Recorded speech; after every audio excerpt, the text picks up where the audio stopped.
E aí galera, beleza? Bom, olha como eu gostei de gravar externamente, tô eu aqui fora de novo para fazer mais um vídeo para vocês.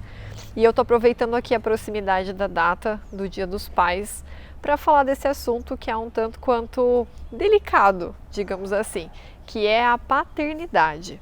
Bom, se vocês pararem para pensar, a gente tem aí diversos tipos de pai, né? Tem mãe que é pai, tem pai que é mãe, tem pai que infelizmente já faleceu, tem pai que sumiu, tem mãe solteira, né? Tem aquele pai que só ajuda financeiramente, tem aquele pai que é brincalhão, tem o pai que é mais sério, tem o pai que dá mais colo, tem outros que ajudam menos, enfim, tem vários tipos de pais, né?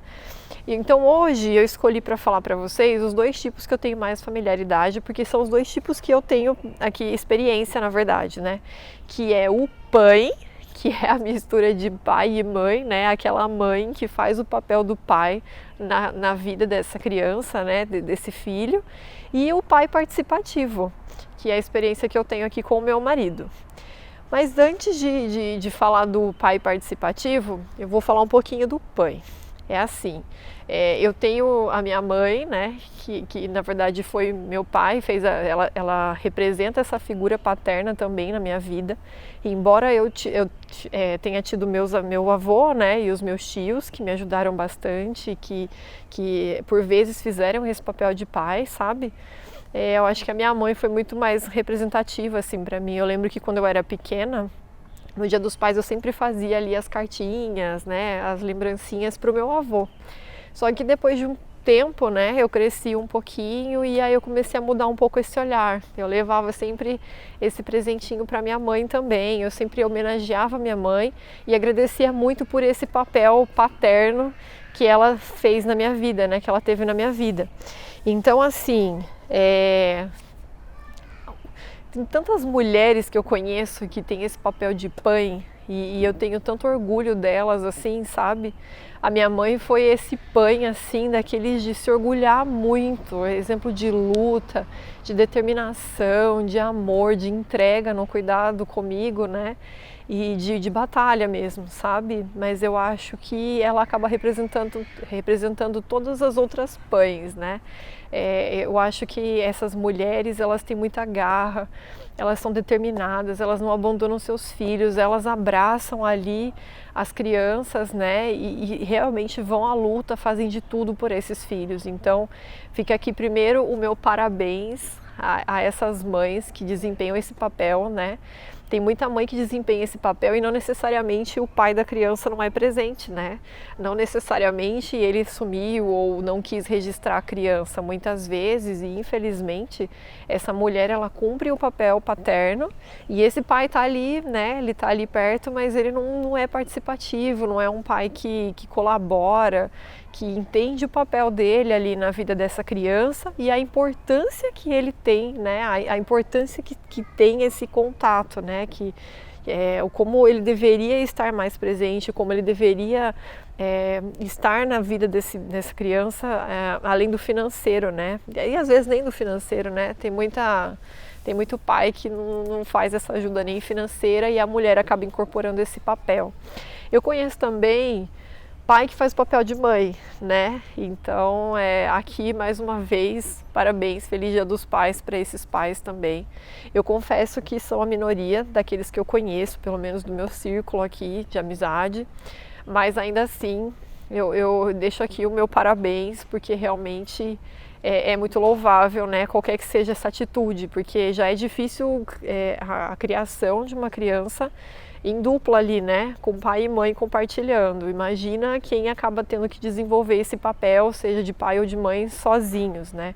Então, realmente, eu aqui tiro o meu chapéu e eu quero deixar um parabéns para todos esses pais aí, sejam eles pães ou não. E aí, a outra figura paterna, né, o outro tipo de paternidade que eu gostaria de tratar nesse vídeo hoje é o do pai participativo. Por que eu fiz aspas aqui, né?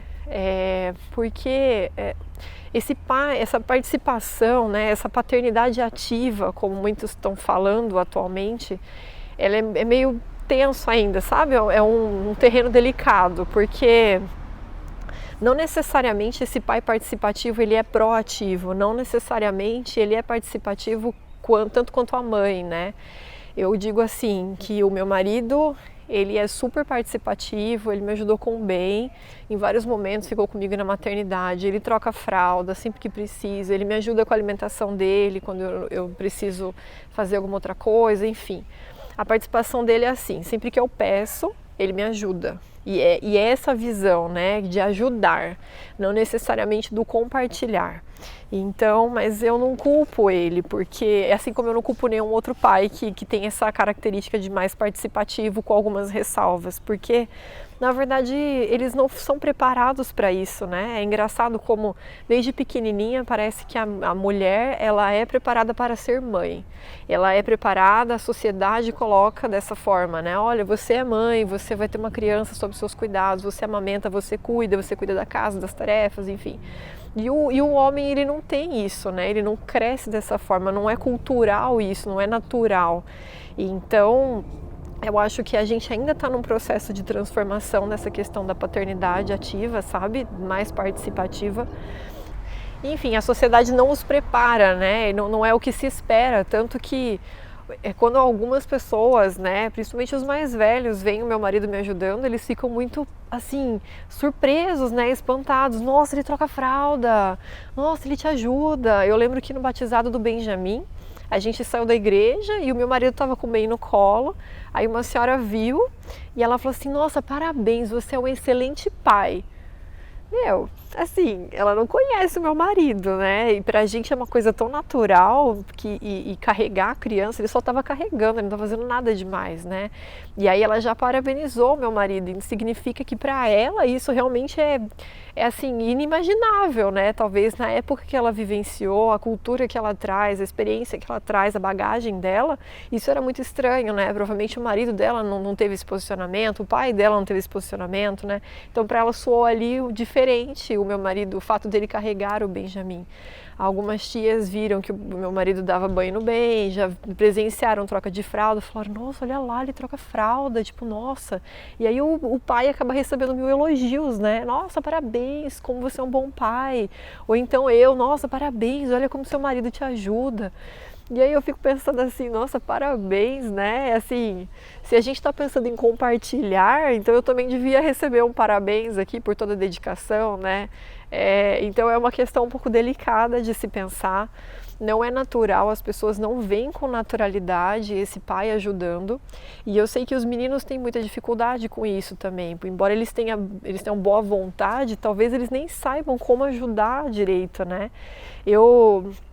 Quando eu fiz o aspas, né, pensando aqui no meu marido, no começo, principalmente lá no meu puerpério, eu ficava muito chateada com essa situação. Eu ficava pensando, nossa, mas eu esperava que ele fizesse isso, eu esperava que ele fizesse aquilo, e ele tá lá, sabe? Parece que a vida dele não mudou, e a minha é que tá aqui toda diferente. Então, além da carga emocional, né, que o pós-parto traz, ainda teve essa questão da expectativa. Eu resolvi chamar de expectativa. Então, por que hoje eu venho aqui, posso falar nesse vídeo que eu tenho orgulho do meu marido e que ele é um mega pai super participativo, porque eu alinhei a expectativa.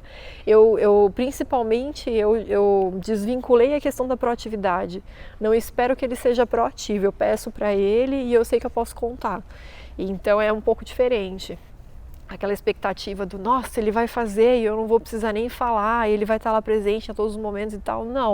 Não porque não é assim que ele sabe, que ele entende, né? Então, quando eu preciso de alguma coisa eu peço e eu tenho essa ajuda. E tem também a questão do trabalho, né? Hoje em dia eu sei que há algumas frentes aí pedindo que a licença paternidade ela seja estendida. E isso seria uma coisa muito bacana, né? Aí eu já acho que a licença maternidade teria que ser mais extensa, na verdade. Quando você tem um bebê, você vê que 6 meses ali, às vezes 4, né? Eles são insuficientes. O bebê, ele acaba sendo separado da mãe bem na época da introdução alimentar, né? Ali quando ele está adquirindo ansiedade de separação, é um momento muito delicado ainda. Então, se a licença maternidade deveria ser estendida, imagina a paternidade, né? A licença paternidade. Eu tive a felicidade felicidade de ter o meu marido trabalhando em casa, já home office, quando o Benjamin nasceu. Então, por mais que ele tivesse tido ali 5 dias de licença, e o Ben ainda nasceu num sábado, né? Então ainda perdeu alguns dias aí. Então, por mais que ele tivesse só 5 dias de licença, eu conseguia contar com ele ali, né? Olha, você não está em reunião, me dá uma ajuda aqui. Olha, será que você pode segurar ele para eu ir ali ao banheiro? Então, eu tive esse contato, eu tive esse privilégio. E acho que para o Benjamin foi muito importante também. Ele até hoje não sabe o que é ver o pai sair para trabalhar e ficar o dia inteiro longe do pai, né? Vai beber uma água, vai comer alguma coisa ali e ele acaba vendo o Ben. Então o Ben sempre tem esse contato com ele. E aí também por esse motivo do trabalho é que se torna mais difícil essa questão de compartilhar, né, essa criação dos filhos aí. Então, não necessariamente a mulher ela vai conseguir dividir igualitariamente com o marido, afinal de contas ela ainda está de licença maternidade, né, nos primeiros meses, e o marido já teve que voltar a trabalhar, então fica mais complicado você cobrar desse marido uma divisão igual dessa carga, né. Eu sei que muitos pais tentam ajudar na madrugada, isso já é muito bacana, né? Eu acho que estamos evoluindo, estamos caminhando para uma paternidade ativa de fato, né? Muitas coisas precisam melhorar, não só a questão da licença paternidade, mas um pai, por exemplo, ele deveria, né, ter mais flexibilidade no trabalho para acompanhar essa criança no médico, para acompanhar a reunião da escola, né? Ele podia falar, olha, meu filho não está bem hoje, ele está com febre, eu vou ficar em casa com ele para cuidar dele. E não é um papel exclusivo da mãe. Hoje me soa quase que normal, assim, né? Se meu marido falasse isso para o chefe dele hoje, certamente, né, ia rolar uma pergunta do tipo, nossa, mas e a mãe do seu bebê? E a sua esposa está ocupada, ela não está bem? Ia dar uma cutucadinha ali. Eu acho que em qualquer emprego hoje falaria isso para um pai. Então a gente tem algumas barreiras aí para quebrar, para que a gente consiga esse ideal, né, de pai participativo mesmo. Eu me lembro que eu recebi no WhatsApp alguns prints de um story de um Instagram e ele falava assim, era uma enquete. E aí na enquete perguntava assim, você tem orgulho do pai do seu filho? Você considera ele um pai participativo? Nossa, acho que mais de 90% respondeu que sim. Mas aí vinham as próximas perguntas. Ah, ok, mas então ele já foi até a farmácia, comprou lenço umedecido ou fralda sem você pedir porque ele percebeu que estava acabando? Não. Ele já falou, né, na empresa que ele ia ficar com a criança porque ela estava com febre e para você poder ir trabalhar tranquila? Não. Ele já marcou uma consulta médica? Não. Ele já verificou que estava chegando a proximidade da vacina, né? Já se programou para ir lá e dar essa vacina na criança? Não. Então, assim, ficou essa reflexão. Mas é uma reflexão mais voltada à proatividade mesmo, né? A gente ainda está evoluindo, a gente ainda tem que ir com muita calma, né? Eu acredito que as mamães também precisam rever aí se não rola um ciúminho ou um medo de deixar com o pai, porque, ai meu Deus, né, ele não vai dar conta, ai meu Deus, será que ele vai cuidar bem do bebê? Gente, assim, ele não vai cuidar como a gente, eles não pensam como a gente, né? Eu tenho uma amiga que eu brinco com ela, fala assim, meu Deus, pro meu marido o Benjamin tá sempre muito bem. Aí ela fala, ai amiga, aqui também, porque às vezes tá com febre, e meu marido fala, calma, tá tudo bem, já tomou remédio, daqui a pouco ele fica bem, sabe? É só esperar, vamos dormir. Gente, pra mãe não tem essa, né? A gente não vai dormir tranquilo, a gente não fica bem, a gente tá sempre ali olhando atenta se o bebê tá bem mesmo, se tá precisando de alguma coisa. E os homens, eles estão mais tranquilos mesmo. Então, eu acredito sim que eles tenham capacidade, mas da maneira deles, né? Nada que vá pôr em risco a vida da criança. Então, a mãe também precisa soltar um pouco essa corda, dar a esse pai a oportunidade de estar presente na vida dessa criança, sem ficar brigando, sem ficar implicando com ele pela maneira como ele cuida. Entender que ele tem um jeito dele com a criança e que a criança vai gostar desse jeito diferente, né? Uma coisa vai ser o trato com a mãe, outra coisa com o pai, e essas duas figuras complementam a vida dessa criança, né? Deixam essa vida mais feliz, mais completa, certamente. Tá? Então acho que é mais ou menos essa mensagem que eu gostaria de passar para vocês. E mais uma vez o meu feliz Dia dos Pais para todos os pais. Para o pai participativo, para aquele que não é. Eu acredito sim que no fundo todos estão tentando o melhor. Há algumas exceções, né? Não posso dizer aqui que o mundo é lindo cor-de-rosa. Tem alguns pais que infelizmente abandonam. A gente tem muitas crianças que não tem nem o nome do pai no registro. Mas fica aqui a minha torcida para que essa situação se reverta cada vez mais e para que a gente caminhe rumo a essa paternidade ativa, participativa de fato, sabe? Com mais proatividade e com a mãe colaborando para isso também, que os homens se sintam mais à vontade com essa situação. Tá? Deixa aí seu comentário, me conta como é o pai do seu bebê, como é o seu pai, o que você pensa dessa questão da paternidade participativa, da paternidade ativa, tá bom? Vamos trocando ideia aí. Um beijo, até a próxima.